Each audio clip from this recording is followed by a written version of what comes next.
Testing 1, 2, 3.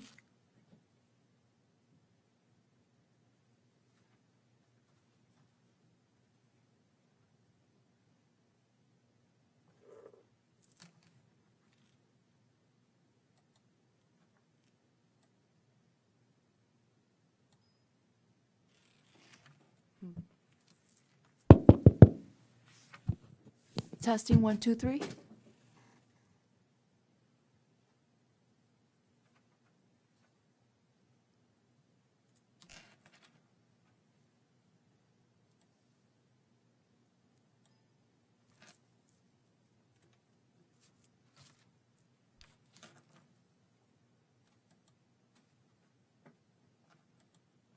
We're live. I am calling to order the Town of Pembroke Park Charter Review Committee meeting today, Monday, December 6th at 6:07. He showed.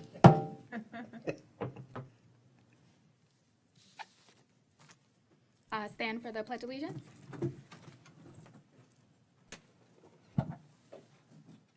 I pledge allegiance to the flag of the United States of America and to the republic for which it stands, one nation, under God, indivisible, with liberty and justice for all.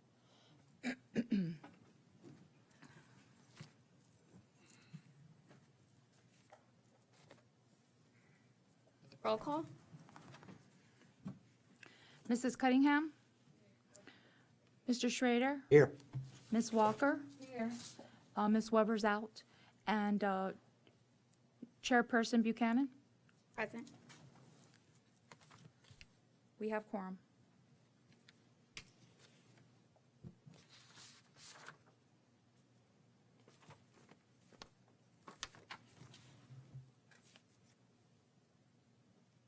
Are there any changes to the agenda? No. No. No changes. Thank you. Has the board reviewed the meeting minutes?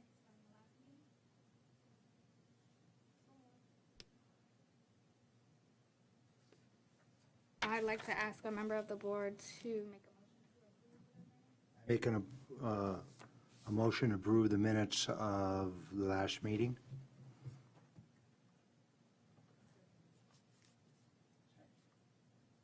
I seconded.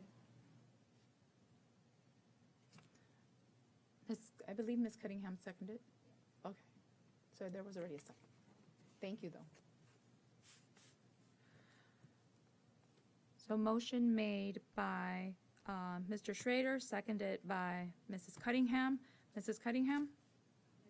Ms. Cunningham, sorry. Mr. Schrader? Yes. Ms. Walker? And Chairperson Buchanan. Okay, motion passes 4-0. I apologize. I'm at the charter review meeting. I'll call you back. Bye. The next item on the agenda is a presentation.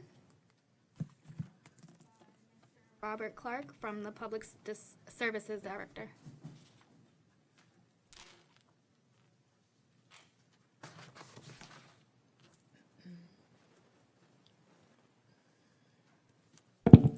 So I wanted to just introduce Robert. He's new to the town. And he's doing a fabulous job so far. He's getting town in great shape. So I wanted him to give us a little overview of what Public Services, Public Works does, what he does, how the charter affects his department, and in order to get us ready to discuss how to change the charter to better serve the Public Works Department. Robert? Okay, thank you. Again, my name is Robert Clark. I am the Public Services Director responsible for Parks and Recreation, water and sewer, or storm water and sewer, and roads and street primarily.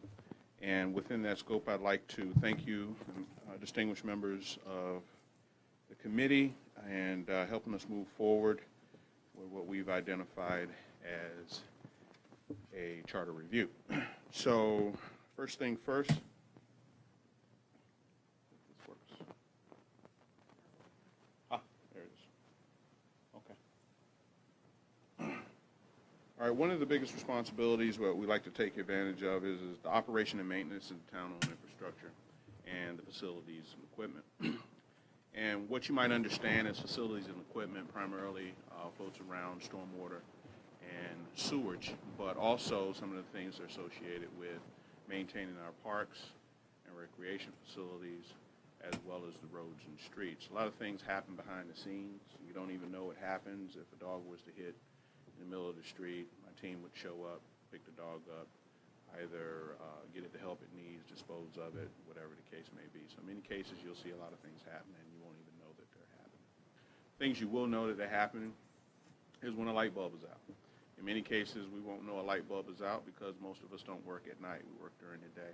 So therefore, taking advantage of that and through the help of the townspeople, we'll be able to work on those type of things.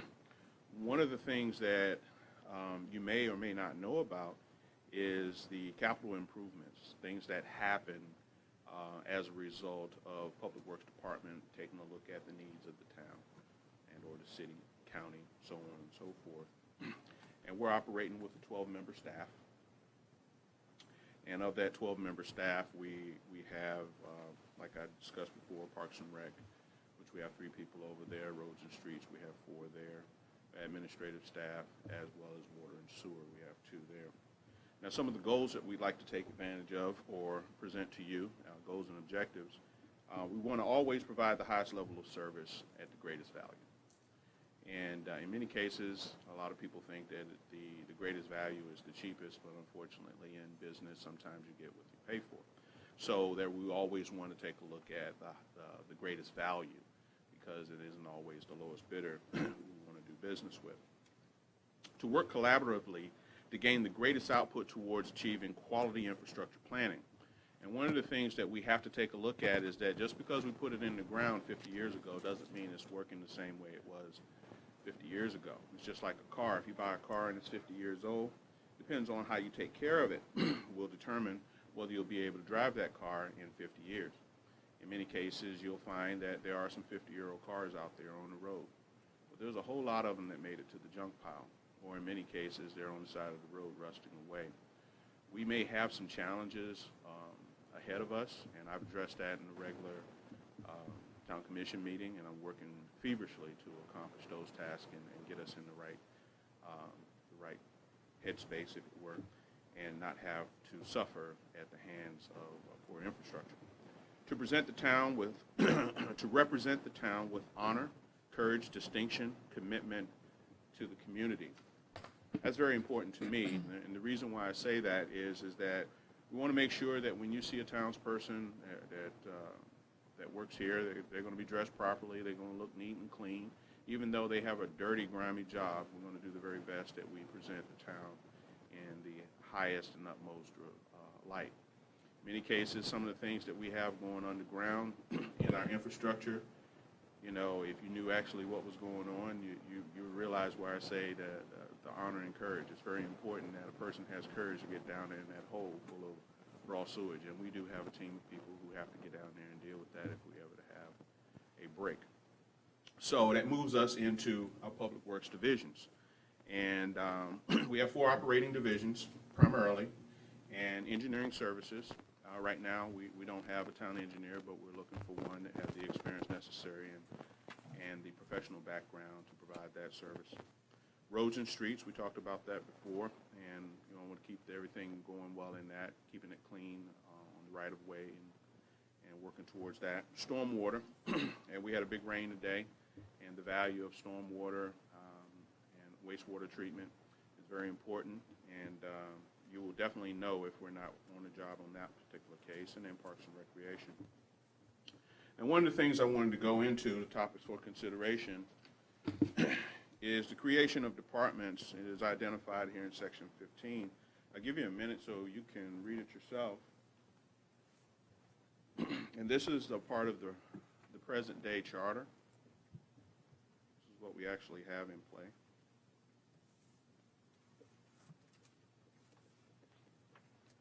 I'd like to draw your attention to where that some of the, in many cases, I remember in our last discussion, as the town attorney was explaining how the structure of the town is and how the commissioners are in leadership positions in some of these capacities, in Department of Finance and some of these things. And so what we have here is the creation of departments, and one of which we were talking about, the Department of Public Works and Water. Now, the powers of the city, I'll give you an opportunity to read that. One of the things we're going to do as a town, as a municipality, is this Section 8 that Robert has quoted here is actually a really, really, really long section in the charter, and it delineates all the things that the municipality can do or has power to do. And it has a lot of stuff in there about public works. But the great thing is that municipalities in the state of Florida are given all powers not inconsistent with general law. So there's really no need to have a list of powers for the city, because we can do whatever we need to do to protect and serve our citizenry as long as we're not prohibited by law from doing it. So these powers of the city are most likely, I'm going to recommend that they all come out, because it's just duplicative. We don't really need it. But it does delineate a lot of the things that we currently do. The city does a lot. So, and this is an example of one of them: collect and dispose of sewage, awful ashes, garbage, carcasses, dead animals, and so forth and so on. So, sorry. No. Thank you for letting me interject. Yeah, absolutely. And to put it in layman terms, we do whatever we got to do to get the job done in the best interest of the town, and that doesn't violate the law. And we have a pretty wide berth, as you can see, picking up dead animal carcasses. Additional compensation for commissioners.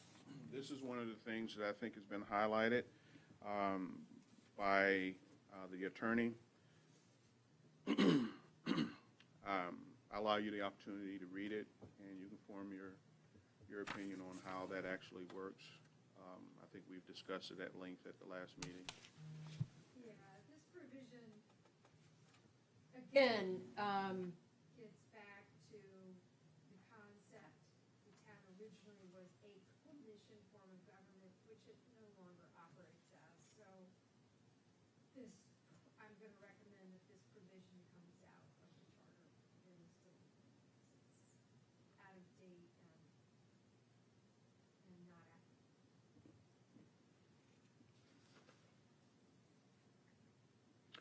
So let's talk about the preservation of mobile home communities, very important.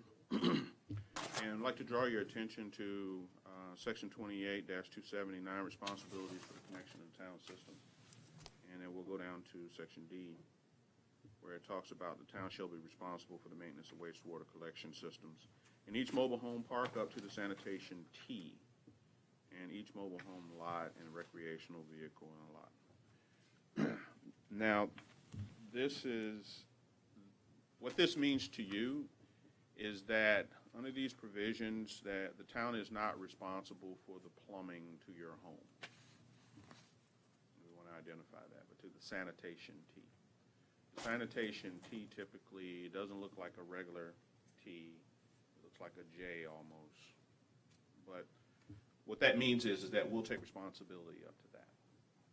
And then pass that to your home is what you'll be responsible for. And there has been situations in the past where that we have gone above and beyond to support the mobile home communities, above and beyond. But those issues have to be addressed by the attorney, and we have to come up with a plan, because unfortunately I just don't have the manpower to be able to commit to solving all of the issues, in particular the ones past the sanitary T. So this is one of the things I'm hoping that we... Ash meaning away No, from the towards home, or So when we say after the sanitation T, then you have the lines that run in the street, and then you have your line from your house to that line if you're not on a septic system. And the sanitation T allows for you to clean there's a clean out Yeah, associated yeah. with it, but the way that it's set, like, if it was a T or like this, if I tried to snake it, it would run into the bottom of this pipe and you wouldn't be able to get. So if you had a clog here, if it was running that way, if you had a clog here. Towards T the here, inside of the house. going either way, whichever the case may be, but if it came here and the clean out represents my wrist, right, and the pipe represents my fingers, if I was to clean it out, it would stop here at the bottom of the T and I wouldn't be able to clean the clog. So therefore, it would cause the backup into your house. Well, the sanitary T allows it to come in like a J configuration. And so the fluid or the liquids and the solids flow in this direction, which allows for the snake to go in and clean down the line. Because in many cases, if the flow of wastewater is headed in this direction, if I get a clog here, right, and your house is here, then you get the backup in every other house down the line. You follow me? But if, in fact, that this person would never know that there's an issue. So if we're dealing with much to what we deal with here, let's say it's a vacation home, for whatever the case may be, and a person is not here in this house or this house. You follow me? But you live in this house full time. So therefore, the clog may happen in one of these two locations here. You see? And then backs you up. But you don't necessarily have the backup. Backup is down further the line. Am I over complicating this thing? Everybody follow me? Right?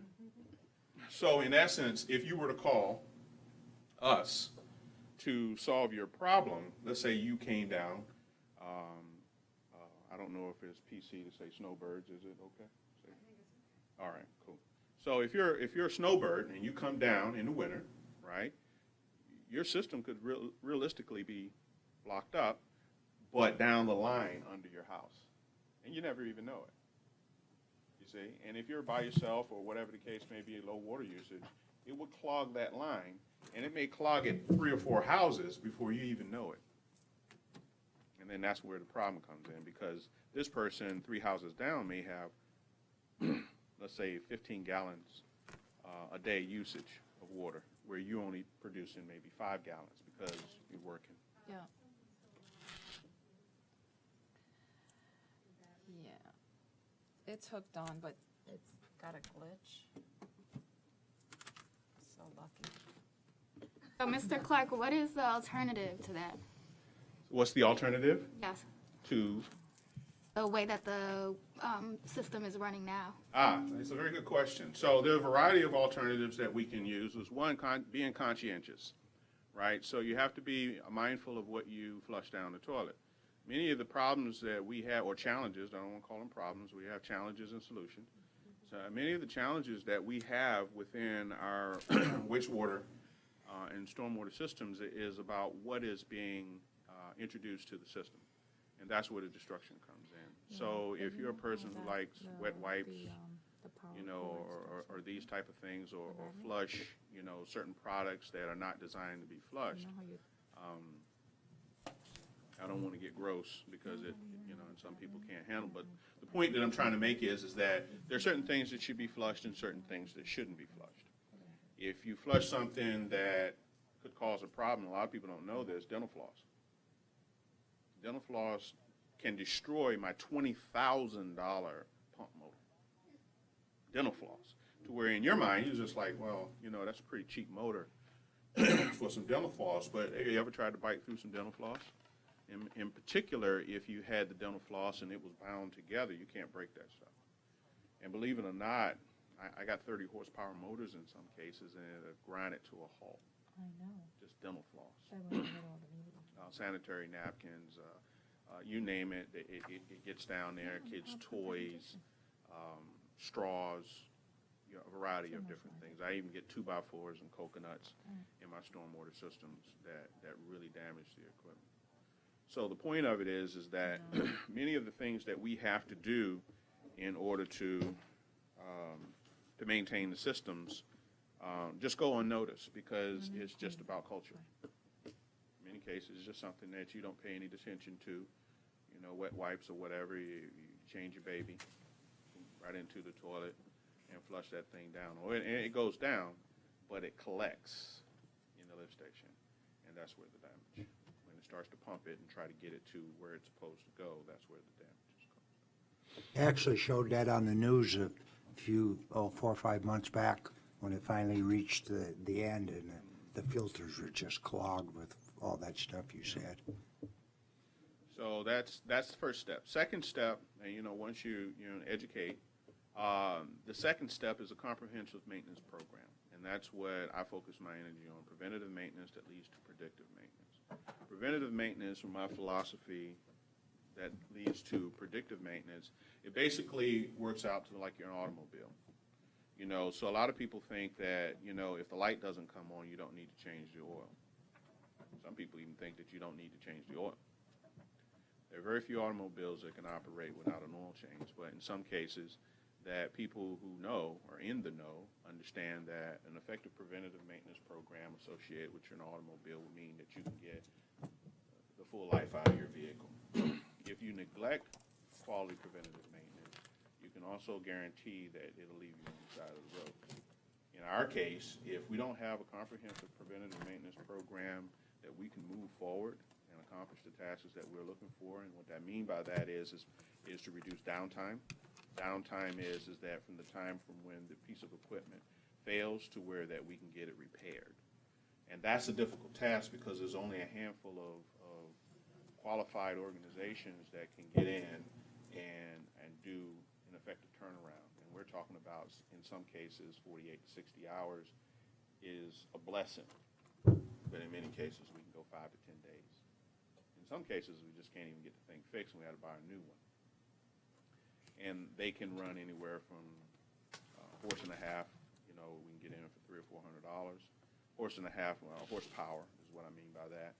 1 and 1.5 horsepower motor, we can get in for a couple $100, to where we're talking about 30 horsepower motors, to where you need a crane now to move this thing, and it's a great deal of manpower. They need to be pulled on a regular basis. We need to get the stuff out of it, the twine, the dental floss, who knows what, out of there, clean it, condition it, and then get it back into it. Some of these flight pumps have glycerin in them, which this is a cooling agent to keep the motors, because friction creates heat, and the heat damages everything, and so does water. So therefore, you have to have the right chemicals within it and through that. So I'm going too deep into it, but the point of it is that the next level is a quality preventative maintenance program that will allow the pumps to be pulled, inspected, repaired if necessary, and then put back into the ground.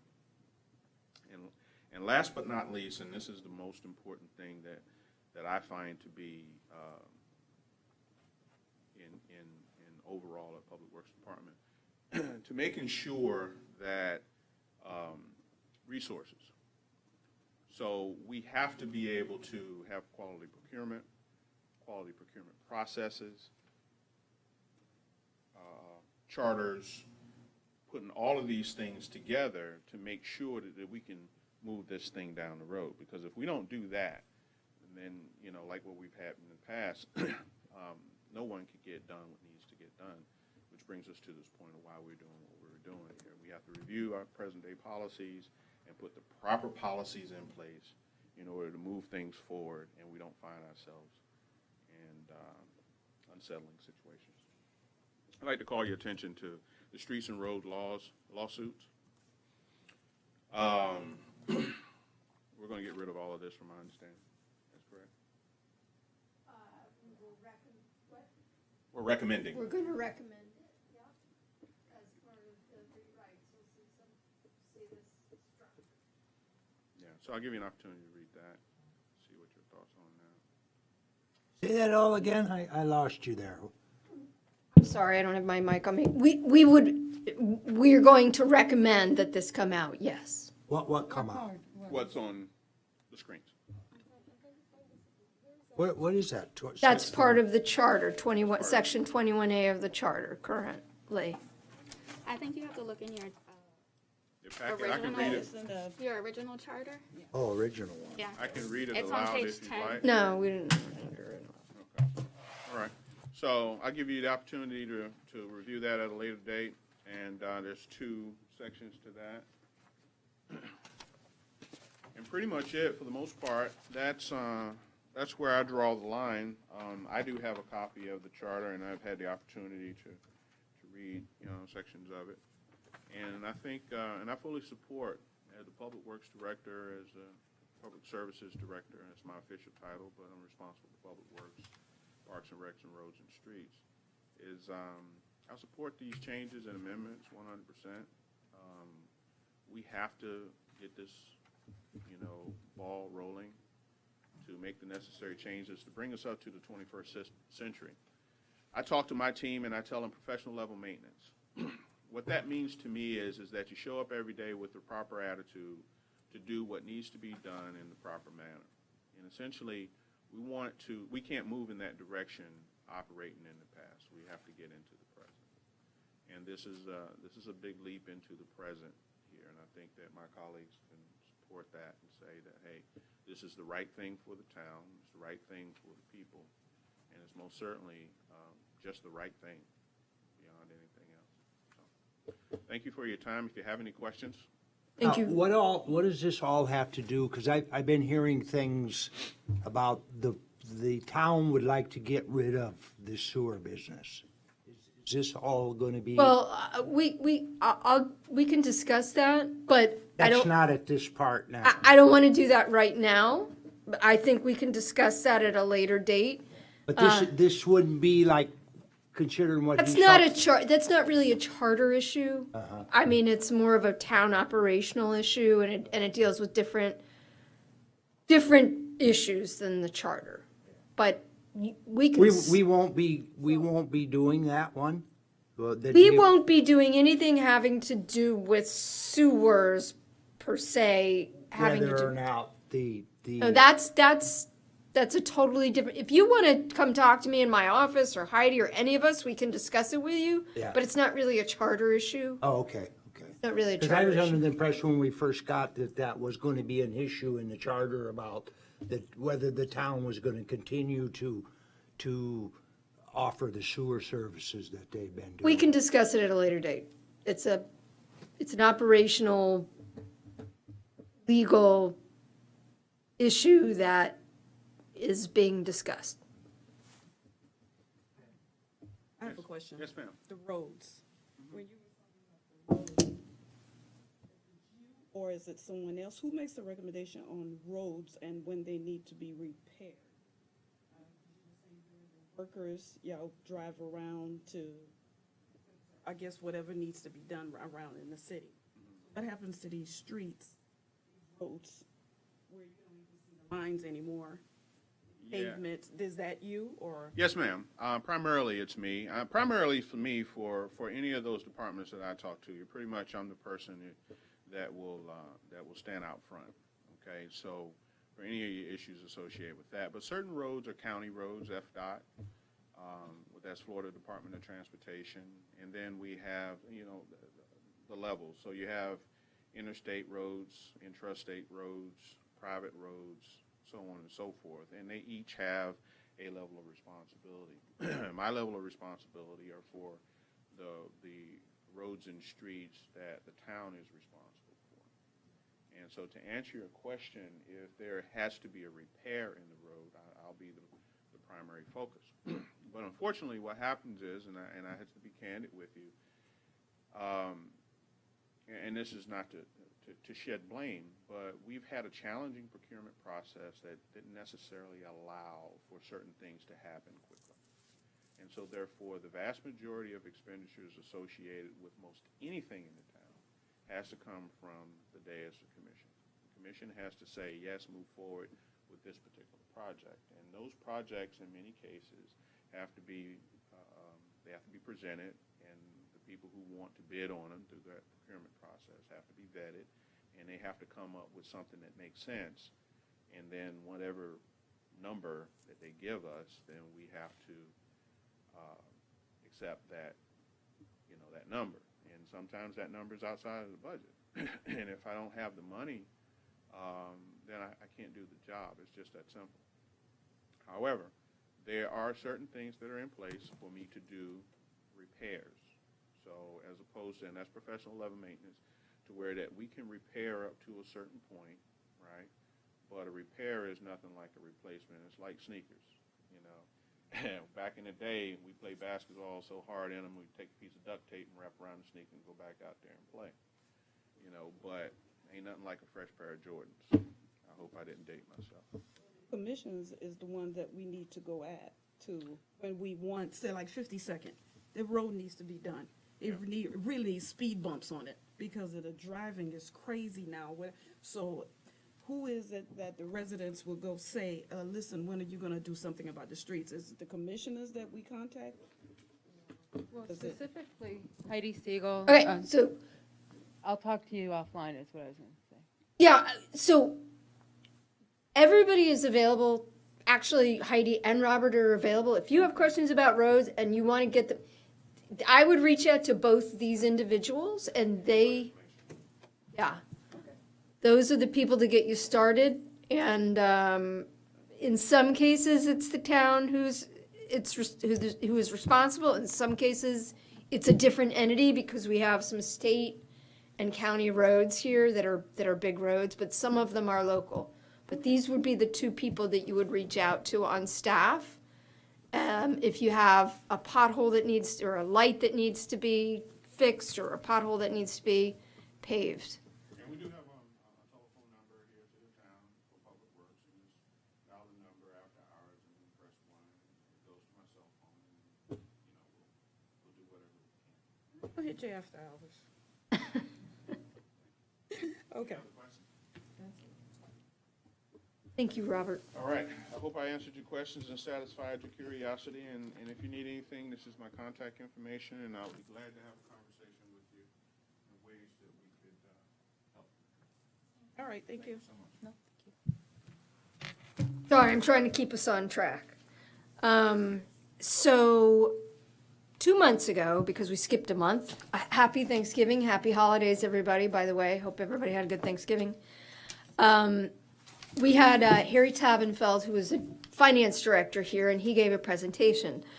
So I want to discuss, and I think you have a handout here in your notebook. And what that handout consists of,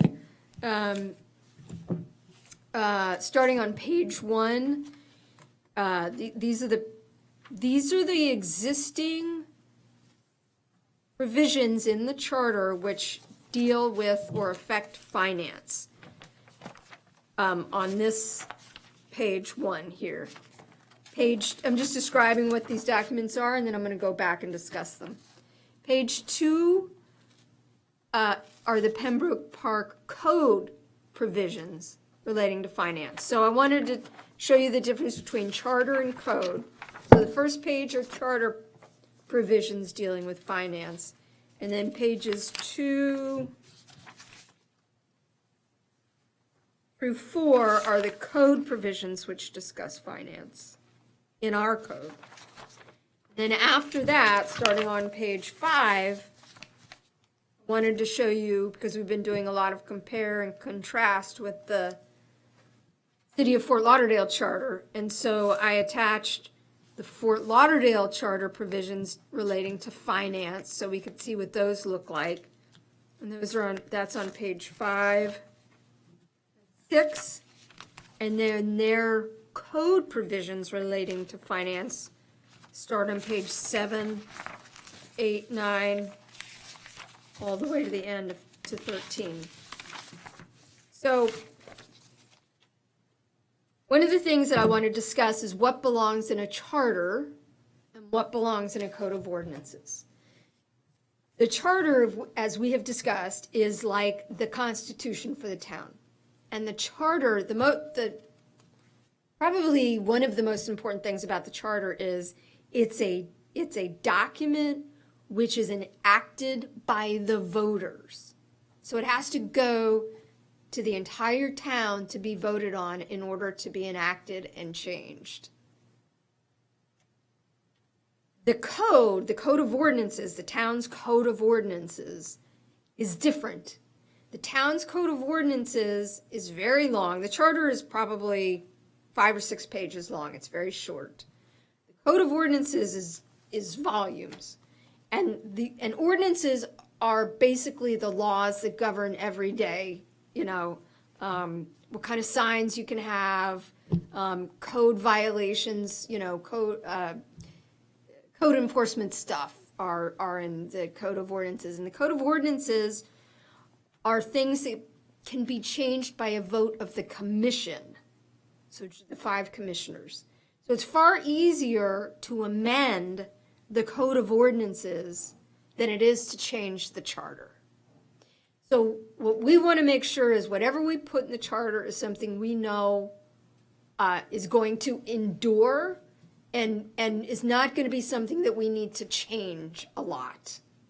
And in this town in particular, or any town actually, you want to have the ability, or the town manager and the town attorney want to have the ability to work with staff, and if necessary, change departments, bring something to the commission to allow the commission to change departments of the town, or make the town operate more easily without having to change the charter. So I guess what I'm trying to say is there's a lot in the charter currently which talks about departments, or not a lot, but there are provisions in the charter, which you just saw, which spell out which department should be in the town and who should be in charge of those departments. And really, those sorts of provisions should either be in the code of ordinances, or it's just something that should be an administrative determination by the town manager and the HR department. So a lot of what we were looking at, can you go back to some of the charter provisions? Can you do that? Is it different? So for instance, if you go back to, keep going. No, I need to go to Robert's presentation. Oh, Robert's presentation?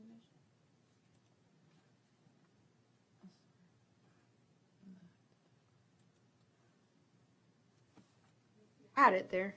Yeah.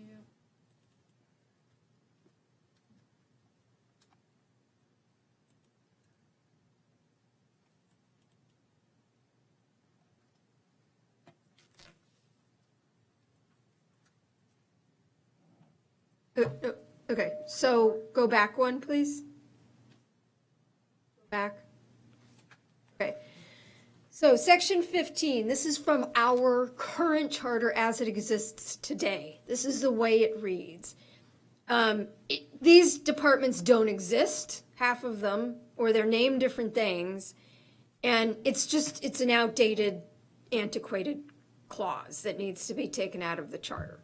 And we don't want to put something like this back in the charter because it's just too, it's something that needs to be more fluid. It shouldn't be set in stone.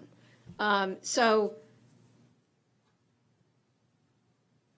I'm recommending that this paragraph in particular be struck from the charter, and that we don't put our departments in the charter, that we allow the departments to be designated by the commission and the town manager. Because if they're in the charter, the commission can't do it. It's set in stone. Once the voters vote on it, that's it until it goes back out to another vote of the entire community. Does that make sense? Does anybody want to ask me questions about that? Does that make sense to you, what I'm saying? Yeah? So, having said that, I want to talk about the specific provisions relating to finance. And now you can go back to my presentation.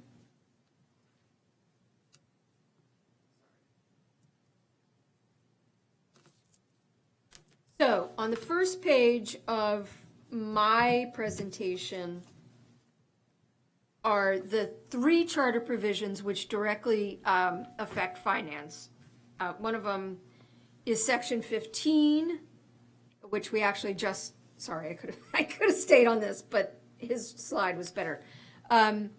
we just looked at section 15, which really I'm recommending we abolish. And then section 18, certain things in this section I think can be deleted. It's a section which needs to be reworked. I'm going to read it out loud. The commission shall designate some person as treasurer, who shall receive all the public monies of the municipality, and who shall give bond equal to the largest amount thereof that may come into his or her hands at any such time. Such bond may be approved by the commission and to be annually renewed or approved. The clerk may act also as treasurer upon giving the bond required of the treasurer. We don't have a treasurer in the town. It's not a position that exists. We have a finance director. So all of this needs to be changed. And then it talks about all public money shall be deposited in the name of Pembroke Park in a bank or banks in Broward.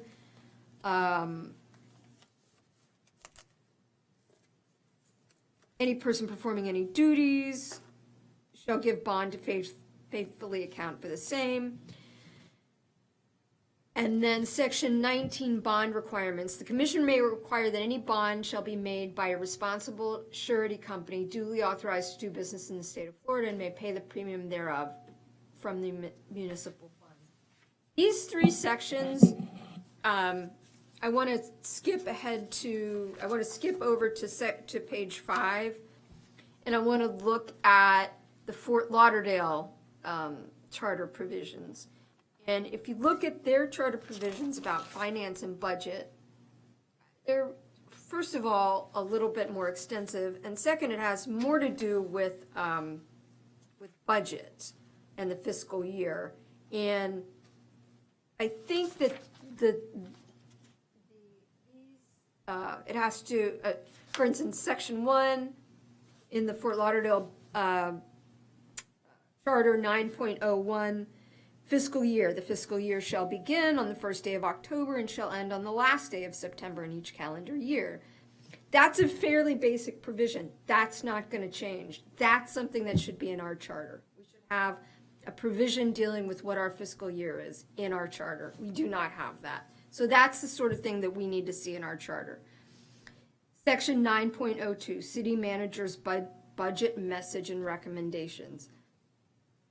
This talks about how the city manager is going to present the budget, the sort of information that should be communicated to the public during the budget process.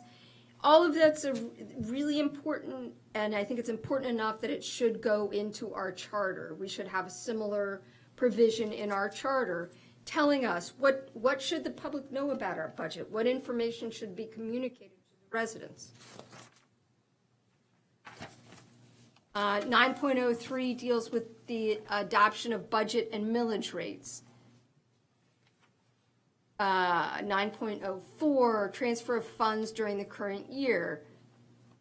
9.05, unencumbered balance at the end of the fiscal year. So these are all really general provisions which are not going to need to be changed over time, and we should have similar provisions in our charter versus what's currently in our charter. And then I attached the code provisions just so you could see that our code, because I want you guys to understand the difference between the charter and the code. The charter is very basic. It's like our Constitution. It basically sets out an outline as to the way the town operates, what its powers are, the powers, the structure of the commission, and the form of government. The code, if you look at page 2, starting on page 2 of my handout, the Code of Ordinances has really detailed information in it about our finance department. And this is where more detailed information should be as to how the finance department works and the qualifications of the finance director and what sorts of fees are going to be charged for dishonored checks. So quickly, I'll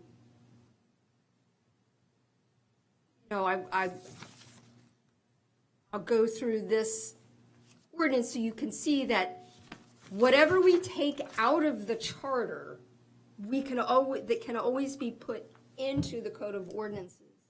So we're not going to lose anything that comes out of the charter. Because whatever we take out of the charter, if we're concerned about there being a regulation or a law about it, the commission can always put it in the code of ordinances. And that's probably where it should be. So, does everybody understand what I'm talking about when I say that? So basically, you want to take it from one department to the other? Move it from one?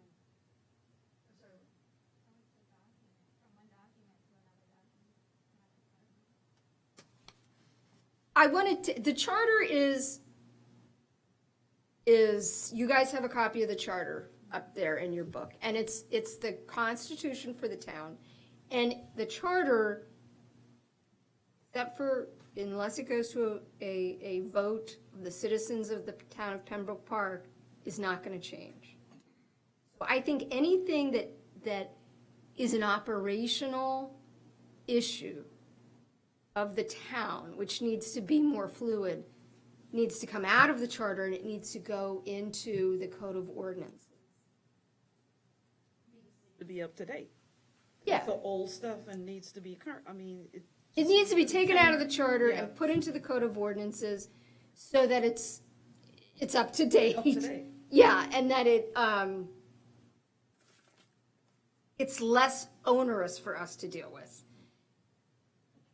Am I making any sense to you? Do you guys understand the difference I between mean, the why charter? does it have to go into this other pile? It doesn't. What I'm, The purpose of the charter is to do, get things back where they should be. Right. We don't need that old stuff, right? right. some of it we do not, but there is stuff in the charter which is important, which can be, what I'm saying is there are important things in the charter which can be moved to the code of ordinances. If we know that it's an important item to have, for instance, But we changed it. I guess what I'm trying to emphasize is there's a lot of things currently in the town of Pembroke Park charter which have to do with the establishment of departments in the town. Okay? Section 15 of the charter as it currently reads says, it's establishing the Department of Taxes, the Department of Finance. All of that needs to be struck. And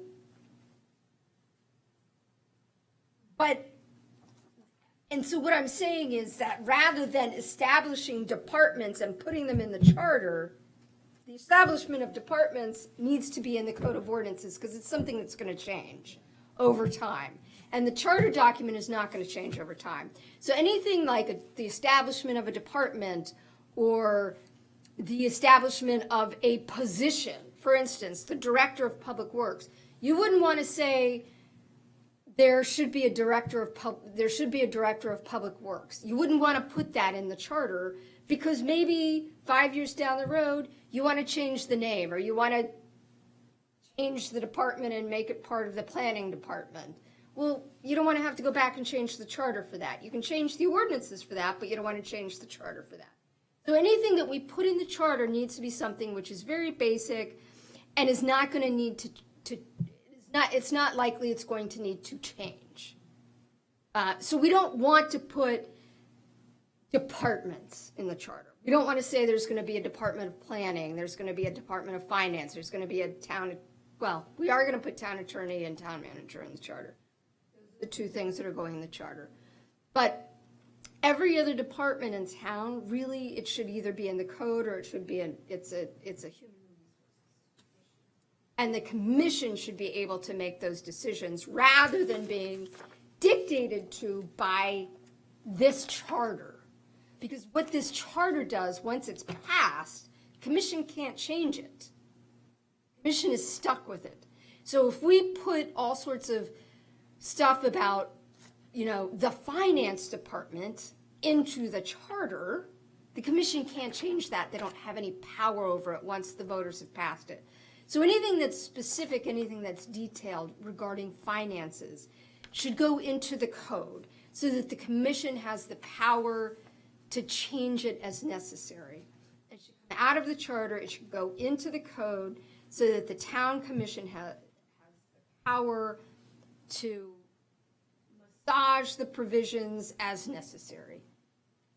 Does that make sense, the point that I'm trying to get across? If it's in the charter, it's done for a while. Like, we're not going to be able to touch it because it's a vote of the citizens of the town. Don't want to put things in there that the commission wants to have power to change on a routine basis, like check fees. We don't want that in the charter. That's something that shouldn't be changed, that should be able to change over time. We should have fees that are able to change year to year, not governed by the charter. We don't want that in the charter. We want that in the code of ordinances, where the town commission has the power to change it if necessary. Is that clear now? Okay. I'm sorry, I don't think I'm communicating very well.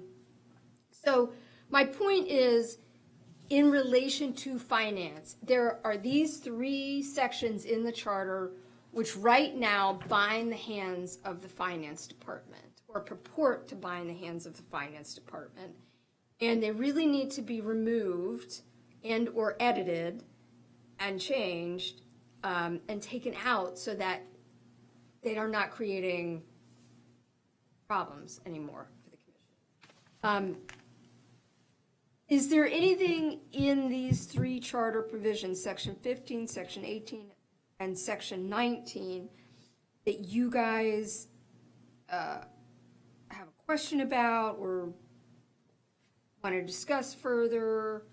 Or do you have any comments on things you think should go into the charter that are related to the finance department?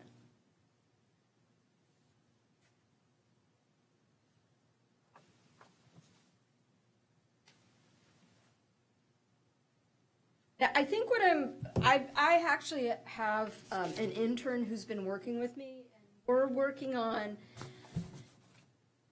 drafting a brand new charter, which we're all going to look at, but I want to go ahead and bring the template to you guys so we can start looking at what the document that you're going to be crafting will look like. I think once we do that, it will give you guys a better context as to what we're talking about.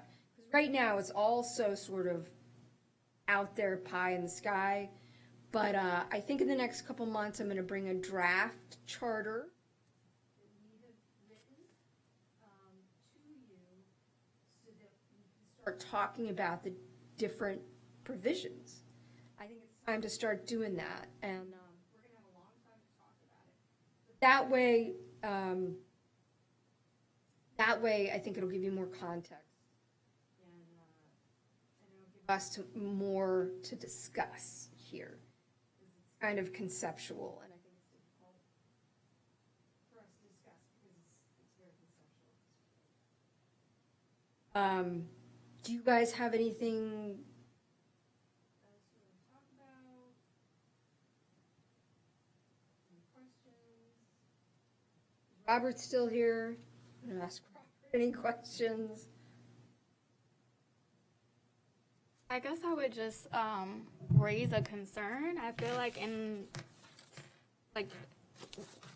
we're under the impression that we were going to be recommending changes, and now it seems like it's just removing it and then waiting to see if the commission will put it into the code. That's why I want to go ahead and draft a proposed charter for you guys that we can work on together. Because I think once you see what we're taking out, it's not going to be a concern. And also, if it is a concern, then we can also talk about what we want to do with the language that's coming out. Do you want to make recommendations to the commission about, about passing an ordinance which has more detailed provisions in relation to the finance department? I think that it will be a better working process for us to do that. Because what you said is what I'm concerned about, that it seems like we're just taking the charter and deleting things and not building something, but we are. So that's why I'm gonna go ahead and for the next meeting, we're gonna have a draft charter, just to give us something to work with, to give us some meat, and to give you guys an idea of what's gonna come out.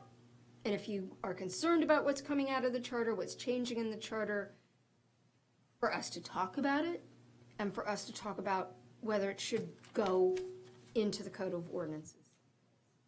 So that's my plan for next month. And I was thinking about having the IT director come and do a presentation next month.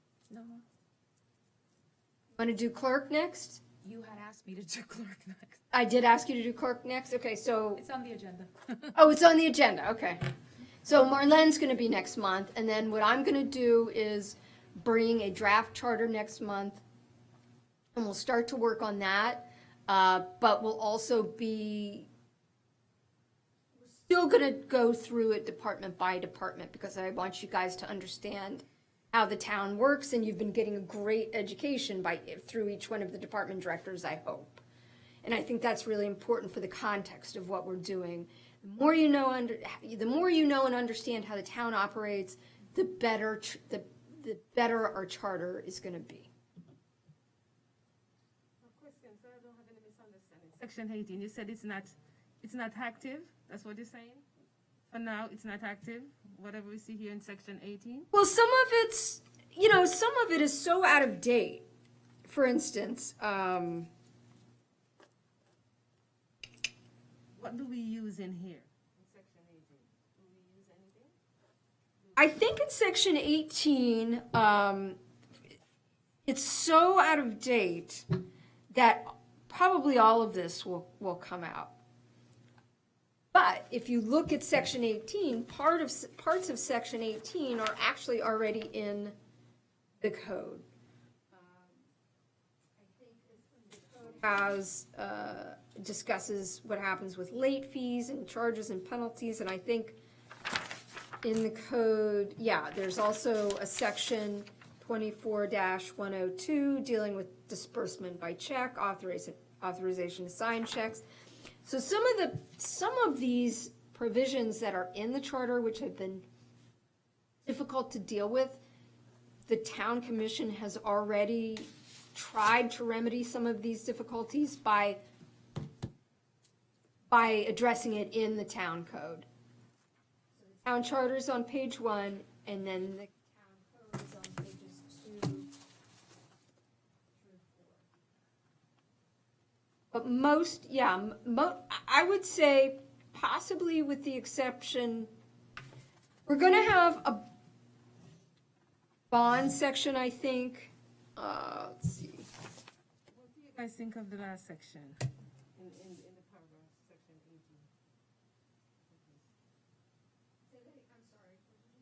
18? In section 8, in the last paragraph? Bond? Yes. No, she's saying section 18. Will Where it starts stay as, accurate books of account. Right, correct. you're asking, will it stay in, or should we, is that what your question is? Yes, and I'm talking to my. Oh, you're talking to them, okay.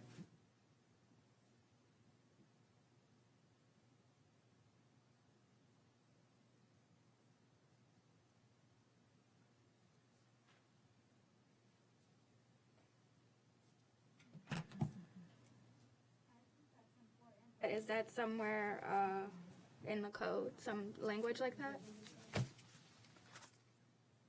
It's not, but I think that we can, if you look at the Fort Lauderdale charter, starting on page 5, that's something which we should have a section similar to this in our code, which, Section in the Fort Lauderdale one, let me compare it with this. I would say section 9.02. It gives you a very detailed description of the type of information that the city manager in the town, or the city in this case, will provide during the budget process. But we can also add a very general statement reflecting the last sentence of section 18. Very similar to that. We can put that in the charter or something like that. But we can also flesh it out and make it more, revise it and make it stronger. The reason that I like this 9.02 in the City of Fort Lauderdale Charter is it tells you exactly what information fiscally is supposed to be provided to the citizens, and I think that's really important. It says that there have to be schedules attached to the budget showing the amount of money, which will be on hand October 1st.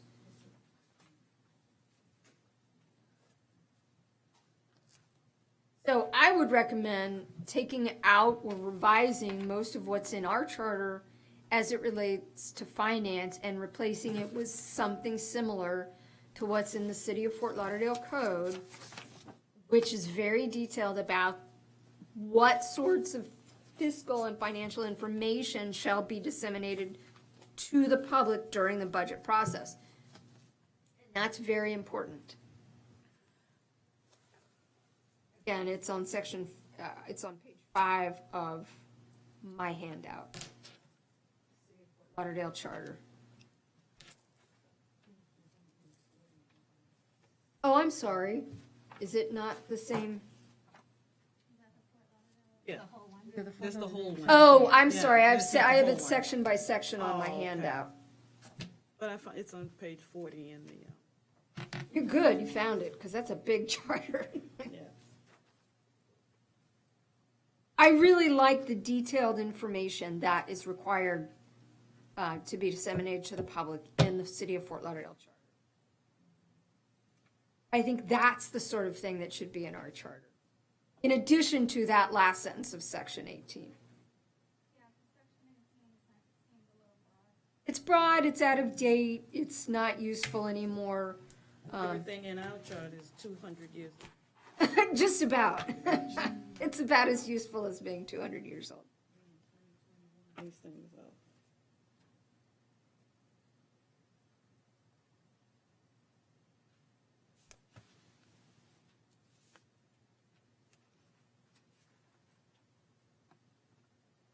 What I'm going to work on for the next meeting is getting an actual draft of a charter so that we can start looking at it and working on it, crafting language. But we're still going to continue to go through each department. Marlene is going to be next. And our Mondays, is the last Monday of the month still good with you guys? Yeah? Anything else we want to talk about before we wrap up? Because I'm getting ready to wrap up.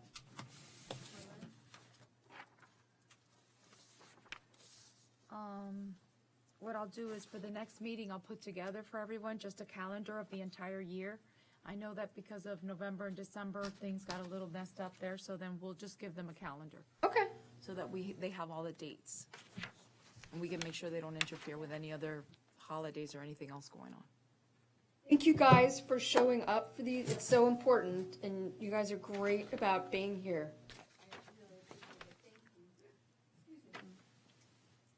Happy New Year, everybody, and happy holidays. I don't have anything else. I'm going to hand it back to the chair. Okay, so the next meeting is scheduled for Monday, January 31st.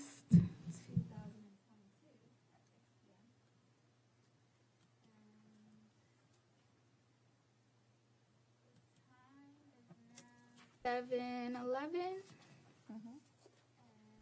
I'll ask the board for a motion to adjourn in a second. Take a motion, we adjourn for the All in favor, say aye. Aye.